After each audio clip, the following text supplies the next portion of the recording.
What is going on, guys? Matt Downs with Daily Grind Fantasy Sports here to give you the edge for this NBA 9-game slate on DraftKings. Cannot wait to break it down. Happy Friday to every single person here.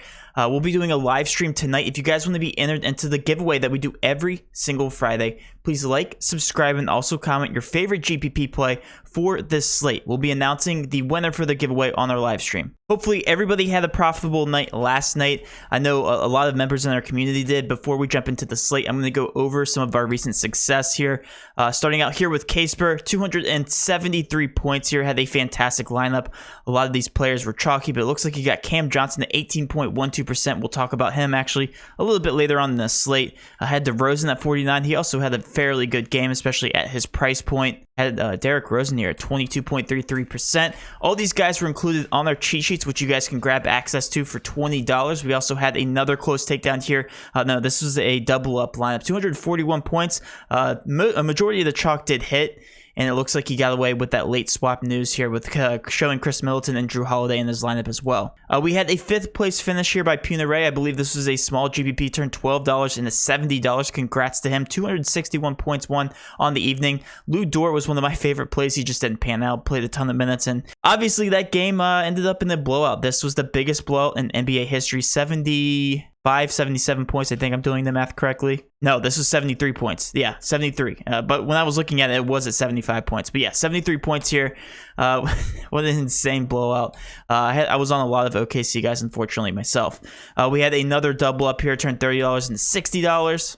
We had another double up, $25 turned into $50, and a lot of the chalk hit, like I said, other than the OKC guys. And then TJ, one of the analysts, and obviously everybody knows TJ, this was a smaller GPP, turned $12 into $30 as well. But let's go ahead and focus on this NBA 9-game slate. And we have a lot of pending injury news as of right now that will obviously shake up the slate, and that seems to be the theme going forward here for the NBA season. We know the further we get into the NBA season, the more injuries kind of stack up, and especially after the All-Star break, that's when things start to get really crazy. But right now, you guys just have to get used to it, and you have to adapt to it. And if you guys want to grab access to all of our cheat sheets, where we will update our late swap priority list if guys are ruled out after lock, that's something we do. Head over to our subscription page. All the links are below in the description. Only $20 a month gives you access to all of that. We also include our favorite core plays, cash plays, GPP plays, and their favorite leverage spots. Again, me and TJ spend about an hour diving into the slate before the slate does lock. Last night, if you weren't able to catch the Milwaukee news, it came out about 10 minutes before lock. We were in the Discord chat. We were updating all of our favorite plays. Obviously made Chris Middleton and Drew Holiday a lock in our core for cash and GPPs. But nonetheless, let's go ahead and focus on what we know as of right now for this NBA slate. I'll be going through the injury report because this pins a good idea of where the chalk is going to be. Some obvious pay-up options, some obvious pay-down options where you can pivot, and all that good stuff. So let's go ahead and take a look here at Miami. Miami with Bam officially out, Jimmy Butler out, Markieff Morris, and also Victor Oladipo. He's been out for a little bit. If we take a look here at this Miami report, you guys will notice that 2 superstars from this team are ruled out. So that does give a lot of usage around to these other players. Guys like Kyle Lowry, Tyler Hero, Duncan Robinson, unfortunately, has not been on the best stretch as of late. But guys like those guys, shooters, will benefit from all this usage going around. So we will be visiting that picture here with the Miami Heat. And ironically, on the other side of the ball here with Indiana, Justin Holiday, McConnell, and Warren are all ruled out for the Pacers. So a lot of minutes to go around for the guards, a lot of usage to go around. So we obviously love the tighter rotations there for the Pacers. With the Cleveland Cavaliers, we have Dean Wade and Osman out. So that does give a tighter rotation here for the small forwards and possibly shooting guards. So again, we will be paying attention there for the Cleveland Cavs. However, Wade and Osman have been out for a little bit, so the price tags have been adjusted to kind of reflect that. With Washington, we have Adija and Aaron Holiday. They are questionable. If they are held out, then that obviously impacts the guard play here. Some of these backup players will be in the tighter rotation as well and get heavier minutes, so that's definitely something to be paying attention to. We know that Thomas Bryant and Hachimura have been out for a little bit, so that's something obviously that won't impact this picture. With Philly, we have Riller and Simmons still out. Doesn't really impact them because they've also been out for a while. With Atlanta, Cam Reddish is questionable. If he is held out, guys like Kevin Huerter will get an extreme run. We saw how many minutes he played last game, hit his ceiling, got like 29 fantasy points, and at a 5K price tag, looks phenomenal. So if Cam Reddish is held out again, then Kevin Huerter will play extreme minutes. So something to monitor as well. Bogdanovic and Hunter have been out as well. With Minnesota, we have McDaniels, Noel, Karl Anthony Towns is questionable. If he's held out, that will shake up the slate obviously tremendously. Guys that will get a huge usage bump are going to be Anthony Edwards, D'Lo, and then obviously some of these minutes will be going to these backup centers like Naz Reid. Switching over to Brooklyn, we have Duke, Joe Harris, and Kyrie Irving. They are still held out. All the price tags have been adjusted to kind of reflect that, so not really too much interest there, so minimal impact with those injuries. Switching down to the Orlando Magic, we still have the same injury report. Cole Anthony has been playing, and he was announced off a minute restriction last game, so that's also something to note. He's at an 8.2K price tag and does have a soft matchup here versus the Houston Rockets. Switching over to the Rockets, we have Kevin Porter Jr. He is technically questionable. If he is held out because he did get injured last game, then that will impact this team tremendously. A lot of usage go around because we know that Kevin Porter historically is a high usage player. Also, Christian Wood is now probable. That was weird because he stood out the entire last game pretty much when he got injured, so something to monitor there, but he's leaning towards probable. John Wall, Jalen Green still out, so obviously we'll be monitoring that Houston Rockets picture if Kevin Porter is ruled out. With the Pelicans, Josh Hart is questionable. Obviously won't visit this picture until he is ruled out, but a lot of minutes to go around there if Josh Hart is ruled out. Porzingis is also questionable, so that will shake up the slate if he's ruled out. Porzingis did play last game, so I do expect him to play in this game, but he is questionable, so if he is held out, that will impact this picture a lot.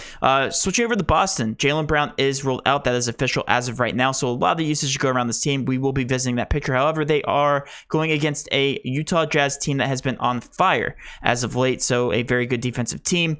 I will be paying attention to some of these players, but it is a very bad matchup, and they are a 9-point favorite at home here against the Boston Celtics. Switching down to the Phoenix Suns, I wish they were playing with Booker because this would have been a very good matchup, but it looks like Golden State is favored by 6.5 points without Booker. Booker's held out. Kaminsky, Nader, and Saric, add those guys to the report, and there's a lot of usage go around here and minutes with Booker out of the lineup because we know he plays historically a ton of minutes. And then with Golden State, we have Iggy, Klay Thompson, Wiseman out. That doesn't really impact that picture because they've been out for a little bit. And then last but not least, we do have the Battle of Los Angeles here with the Clippers. Batum, Leonard, Preston still the same guys held out. And then Anthony Davis is questionable, so if he's held out, that will impact all these players as well. So as you can see, a lot of questionable injury news that will impact the slate. My best recommendation is take all this advice that I give you guys with a grain of salt. Obviously, things should change, and if anything does change before lock or before our live stream, I will pin a post in the YouTube comment section below. But the best updated information to grab is going to be on our live stream. But now let's switch over to the lineup building portion of this video. From what I understand, you guys do like me building a core and going with the information that we do know, so that you guys have a general direction to go. And again, I usually build my overall best lineup, not taking into consideration ownership. And then once we know the ownership, which we do here on Fantasy Cruncher, I'll switch over to that tab here at the very end of the video and kind of match up and see what direction people are going with cash and where you should get different with GBPs. So let's go ahead and focus with this very first game here with the Cleveland Cavs, and they are without a couple guys in their lineup, talking about Osman and Wade. This doesn't impact the team too much because these aren't high usage players, but this does impact some of the minutes. The guys like Markkanen will get run, and he did have a dud game last game, and it was because of a blowout. He only played 26 minutes, so as long as he does play, I assume that he's going to start and play 30 plus minutes. So that's one guy I do like from a minute upside perspective, and this is a higher pace matchup here versus Washington Wizards, so I do like him for GBPs. But that's probably the only guy that I'm really considering, and the guy that's always in the mix here is going to be Darius Garland. And again, he wasn't a blowout last game, but he did play extreme minutes, still 37 minutes. This guy's almost guaranteed extended run every single game. So I do like him here at $7,200. I think he's a fantastic GPP option. I'm not locking him in. He's not one of the most obvious plays in the slate, but I love Garland and Markkanen just because Markkanen does benefit there. Has a nice floor in terms of minutes, and same thing with Garland. Always has a good ceiling with his minute upside. And obviously the matchup is very good for them as well when you match them up against Gafford. However, Gafford in terms of fantasy points has been crushing it as of late, but it's still a very soft matchup for guys like Jarrett Allen. Jarrett Allen's in an absolute smash spot here. As you can see here, the Wizards rank 25th in the league against opposing centers. So Jarrett Allen at $8,100 is also a good GPP play. So really, I just like Cleveland as a whole here in terms of their upside for minutes and a very good matchup against the Washington Wizards. Switching over to the Washington Wizards here, all these guys are pretty priced accordingly. This is rather a pace down spot for them against the Cleveland Cavs, so take that into consideration. Guys like Bradley Beal at $9,200 is just a bit too expensive. Kyle Kuzma at $64. Spencer Dinwiddie has a little bit softer of a price tag here at $5,900, just not a crazy standout type of player. to me, just with in terms of the upside there, playing alongside Kuzma and Bradley Beal. Until one of those guys get ruled out, I really don't have any interest in Dinwiddie. But one guy that does have a very soft price tag and has been playing consistent minutes here is going to be Daniel Gafford. I wish I would have started him last game, and I did mention this in the last video because he was in that 4K range. But now that he's at 5K, he looks to be earning his starting role here and playing consistent minutes, 27 to be exact. So I have him projected for 27 minutes, and he does not have the best matchup here versus Jarrett Allen. But if you're looking for a lower owned GPP center play, I think Daniel Gafford does present some upside here at 5K. So I'm averaging over a fantasy point per minute and has been killing it as of late. So if you believe in that narrative and you believe in hot streaks, then I do like riding the hot hand here with Daniel Gafford. Switching over to the Miami and Pacers game, this is going to have a lot of chalk as of right now, of course, assuming that all the injuries across the league do stay the same. Here with the Miami Heat, we have Jimmy Butler, Bam out, Oladipo, and Markieff Morris. So a lot of minutes, a lot of usage to go around. Kyle Lowry let a lot of guys down last game, and again, the entire team did. He only played 28 minutes. He's expected to play 35 plus minutes in this contest, so I do like him. I'm not thrilled about Kyle Lowry. He's always a boomer bust player regardless of the situation. He's averaging 1.16 fantasy points per minute without Jimmy Butler and Bam in the lineup, so those numbers do make a lot of sense. I'm not buying into it right now. I'm not locking him in, but one guy I am locking in as of right now is going to be Tyler Hero. He's averaging a higher fantasy point per minute than Kyle Lowry, and he's also cheaper at $7,500. He's also shooting guard eligible, which makes for very good lineup construction. He's going to be my favorite overall play as of right now on the slate. Has a ton of upside in terms of his fantasy points per minute. In terms of the minutes here, should be seeing 35 plus minutes and a fairly good matchup here.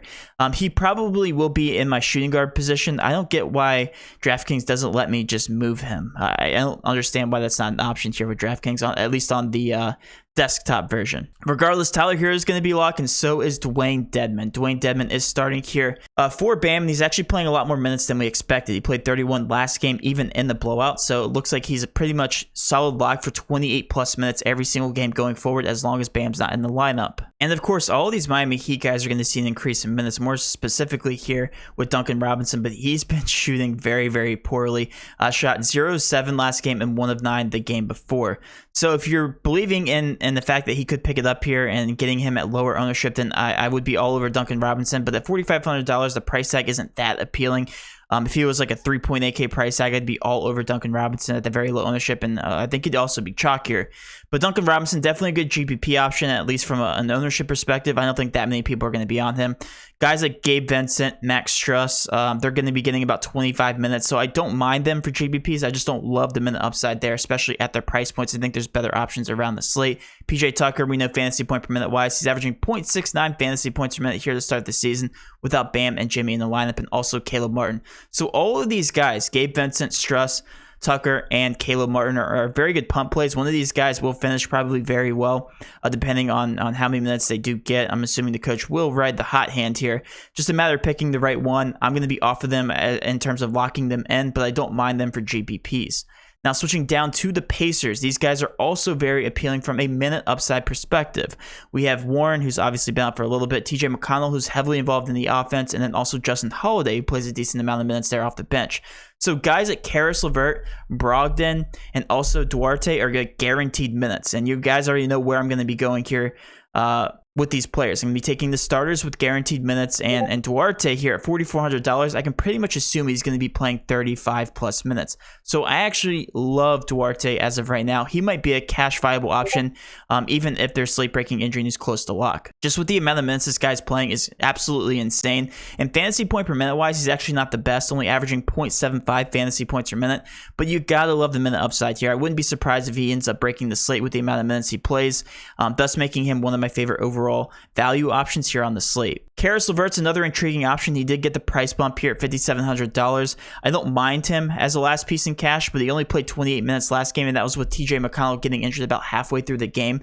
So honestly, it looks like the Pacers are prioritizing Duarte a little bit more than Karis LeVert. LeVert looks to be turning it around here, but at $5,700, I think that's a little bit too pricey, especially with all the uncertainty there with the rotations.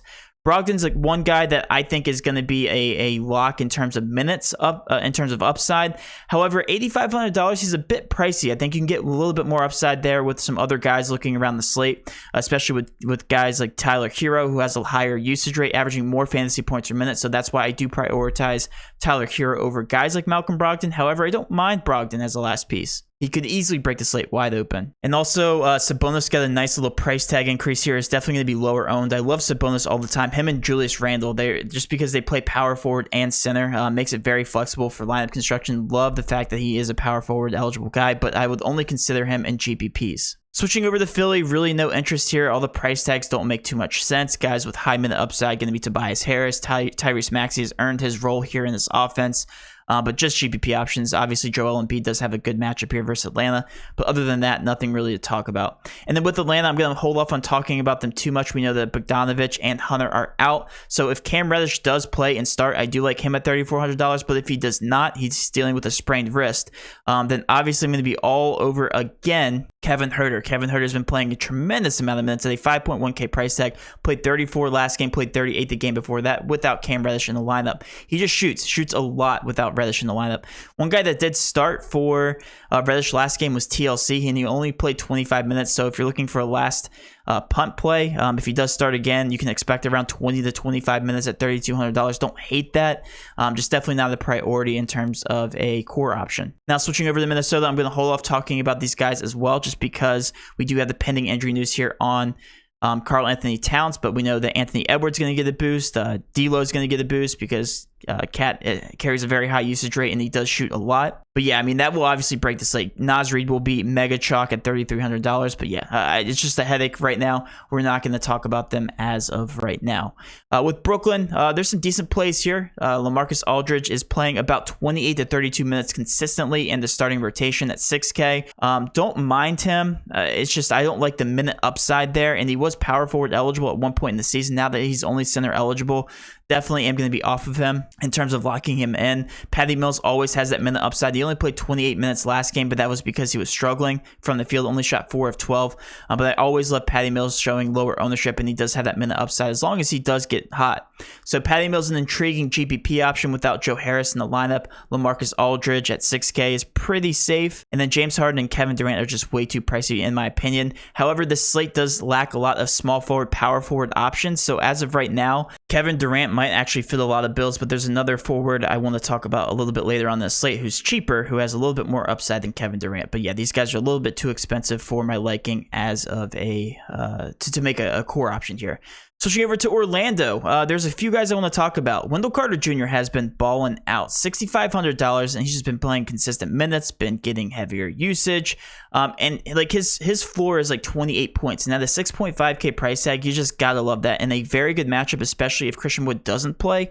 Wendell Carter Jr. is a very good cash consideration. I'm not gonna lock him in as of right now, but I wouldn't be surprised if he does find his way into my lineup.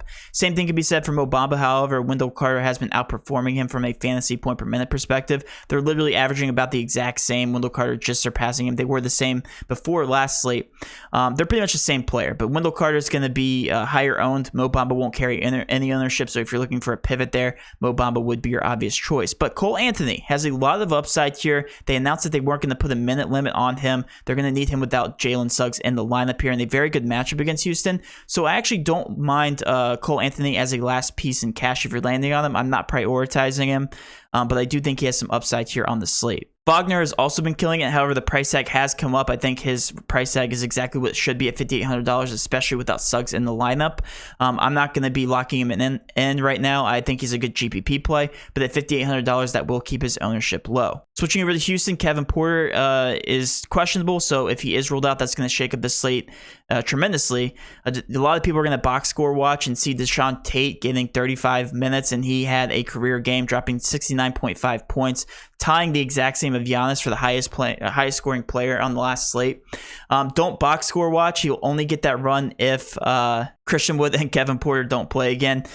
He's just not a good fantasy point per minute player historically. That being said, if Christian Wood or Kevin Porter are rolled out, then I'm going to be revisiting this Houston picture. They are obviously without Jalen Green, and all the price tags have been adjusted there to reflect him being out, just not Christian Wood or Kevin Porter. Switching over to the Pelicans, not too much interest as of right now. Brandon Ingram's price tag is appealing. We are still pinning that injury news there on Josh Hart. If he's ruled out, guys like Devontae Graham will get a nice little bump. I do like him at $4,700. One of my favorite GPP plays last slate, just because of the minute upside there without Josh Hart. If Josh Hart does sit, I do like him a lot more. And Brandon Ingram at $7,900 is just a safe price tag. He passes the eye test. You're getting superstar type quality out of that price tag at $7,900. So I do like him as a last piece in cash if you happen to land on him. And Jonas Valanciunas always makes for a good GPP play here, specifically in a very good matchup here versus Dallas. Switching over to Dallas, we are pending injury news again on Porzingis, so I'm going to avoid talking about this picture too much. But if Porzingis is ruled out, then Jalen Brunson is going to be an automatic lock here at $4,900. Is also dual eligible point guard and shooting guard, so I do love him at $4,900. Other than that, he's also very cheap, so it looks like the ownership is actually higher than I expected, even with Porzingis being questionable as of right now. So other than that, not too much interest here in the Dallas Mavericks. Again, we are pending that injury news, and that is very significant because Porzingis, one of the higher usage guys on that roster. Now we're going to the later part of the slate here, going over to the Boston Celtics. They are without Jaylen Brown, so you got to think Jason Tatum is the obvious pay-up option on the slate, but they are playing the Utah Jazz, so that's definitely something to consider there. The one thing I am taking into consideration here is game script. They will need all of Jason Tatum and a lot more if they're going to keep this game competitive. So personally for me, because there's a lack of small forward options as of right now on the slate, I'm actually locking in Jason Tatum at 10.1K. I know TJ will love to hear that. But to me, like, again, the usage is going to be just on Jason Tatum in this matchup if they're going to want to keep this close. He is the obvious superstar on this team. Without Jaylen Brown, he gets a boost in usage. So there's really no other direction that they can go. Jason Tatum at 10.1K does seem like the obvious lock as of right now. And again, this will all change. This is subject to change. But talking about some of these other options, like Al Horford that has a horrible matchup, have no interest there. Marcus Smart at 6.1K is a little bit too pricey. Dennis Schroeder is going to be playing about 34 minutes. At least that's what he did play with Jaylen Brown out of the lineup. So I actually don't mind him as the last piece in cash. I think that's a little bit undervalued. Again, the Utah Jazz matchup does scare me, and his play is generally dependent on the pace of the game, and I don't expect this to be the highest pace matchup, especially since both teams play at the lower pace. Robert Williams did get a tremendous boost, or drop, I should say, in salary at $5,200. However, his minute upside hasn't been there as of late. Like, I see a ceiling potential of like 25 minutes until either Al Horford or somebody else gets ruled out of this lineup. I really have no interest in Robert Williams. Josh Richardson is another guy that should see an uptick in minutes here. Without Jaylen Brown in the lineup, he was consistently playing 30 plus minutes. Again, don't love the matchup, but Josh Richardson right now is showing lower ownership, so I actually like him for a GPP option, especially if he can get hot and get hot pretty quick. Again, if the Boston Celtics can keep this competitive and keep this game close, I love all of the minute upsides here on these players, specifically Jason Tatum and also Josh Richardson. Switching over to the Utah Jazz here, obviously Rudy Gobert has a very good matchup at $8,600. Don't love the price tag there. I think it's a little bit too pricey. Just doesn't make sense in terms of lineup construction. Donovan Mitchell is also very pricey. Mike Conley, all these guys really don't stand out. Bogdanovich is probably the only guy I would consider here at 5K. Does get up a decent amount of shots here, and his price tag did come down from about 5.5K here to start the season, so I don't mind him if you're grabbing him at a lower price tag and also lower ownership, but he's also very shot dependent, so he's a very streaky player. I'd only consider him for GPPs. Switching over to the Phoenix Suns. Phoenix Suns have a lot of chalk as well. Chris Paul did have a decent game last game, $8,400. Don't mind him if you're landing on him as the last piece in cash. Same thing with DeAndre Ayton. Like, we knew that these guys would get a usage boost without Booker in the lineup, but I do have a lot more interest here in some of these cheaper guards. Jay Crowder's another guy at $4,400 if you're looking for a GPP option.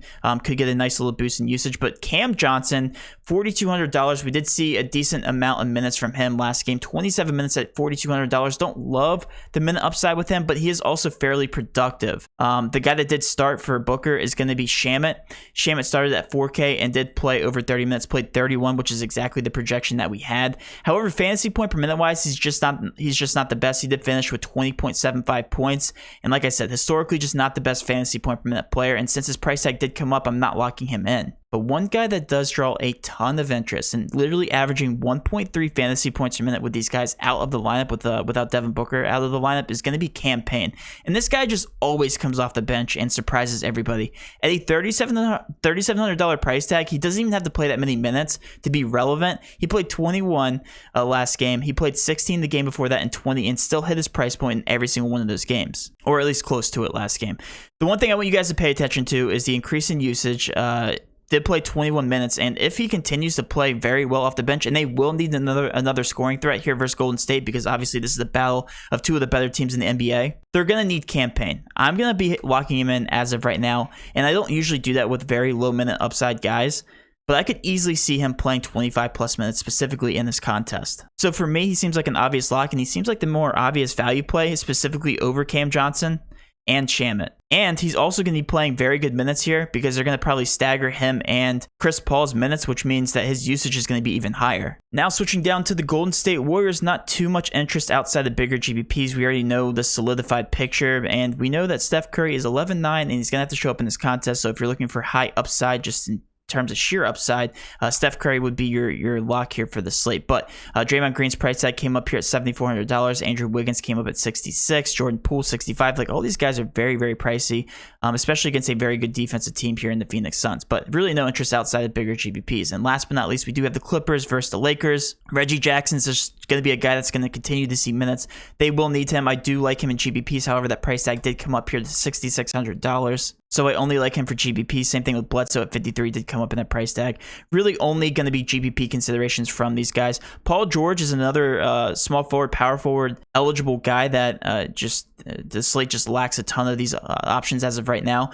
He's just been playing horribly. You know, it's a real disappointment to see how bad he's been performing without Kawhi Leonard in the lineup. I know that TJ really liked him as a sneaky MVP candidate. Yeah, not so much anymore here at 10-3. Just seems a little bit overpriced in a competitive matchup here versus the Lakers. I do prefer Jason Tatum over Paul George, specifically because you also get him at a discount. So heavier usage for Jason Tatum, and Paul George has just been stinking it up. And then I'm not even going to bother talking about the Lakers as of right now because we have two questionable tags here technically on LeBron James and Anthony Davis. But let's go ahead and revisit this picture here, at least just looking at this slate in terms of ownership, and see if I do agree with the public. I made Dwayne Dedmon a lock as of right now.